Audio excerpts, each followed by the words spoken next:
कांग्रेस के senior leader व साबिक रुकने पार्लियामेंट पूनम प्रभाकर ने रियासत में जल्द होने वाले इंतखाबात के सिलसिले में कांग्रेस के उम्मीदवारों का इंतखाब वजीर आला व बीआरएस के सरबराह चंद्रशेखर राव की जानिब से किए जाने से मुतालिक सदर रियासती बीजेपी बंडी संजय के रिमार्क्स की शदीद मजम्मत की और उन पर शदीद तनकीद की। उन्होंने रिमार्क किया कि बंडी संजय जोकर की तरह बात कर रहे हैं, उनका दिमाग खराब हो गया है। ये कहते हुए कि बंडी संजय के remark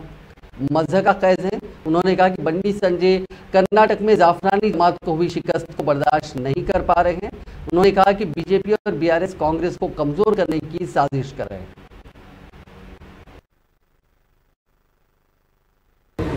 Congress party Bharatiya Janata party MLA పోటీ చేయడానికి అర్హత కలిగిన 21 అభ్యర్థులు ఎమ్మెల్యే అడుగుతున్నా మీ పార్టీకి అభ్యర్థులు లేక పోయినసారి 105 సిగ్నల్ డిపాజిట్ రాలే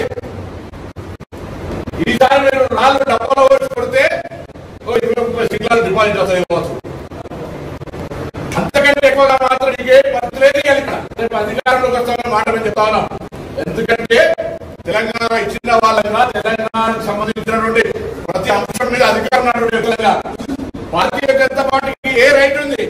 స్వయంగా నరేంద్ర మోడీ గారే పార్లమెంటు సాక్షిగా తెలంగాణ తీసుకుపోయినారు తెలంగాణ దొంగతనంగా తీసుకుపోయినారు తలుపులో తీసుకుపోయినని చెప్పిన తర్వాత ఏ భారతీయ జనతా పార్టీ నాయకుడు జీవనెత్తుంది ఆ రక్త పరీక్ష చేసుకుని అనేక సందర్భాల్లో కోరినా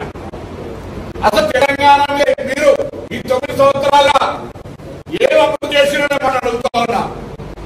అది మాట కనీసం పార్లమెంటులో కరీంనగర్ పార్లమెంట్ నియోజకవర్గానికి సంబంధించిన సమస్య ఉన్నా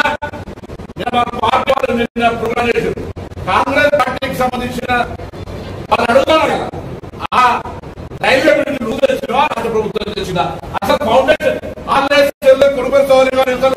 ఫౌండేషన్ లేదు నిధులు లేవు దాని పేరు మీద వాళ్ళు తెచ్చినారు ఆరు నిధులు తెచ్చినారని కొట్టాడతారు అదేగా తిరుపతి రైలు ప్రజలకు ఏ అధికారంలో ప్రధానమంత్రి ఇట్లాంటాడు అమిత్ షా ఇట్లాంటాడు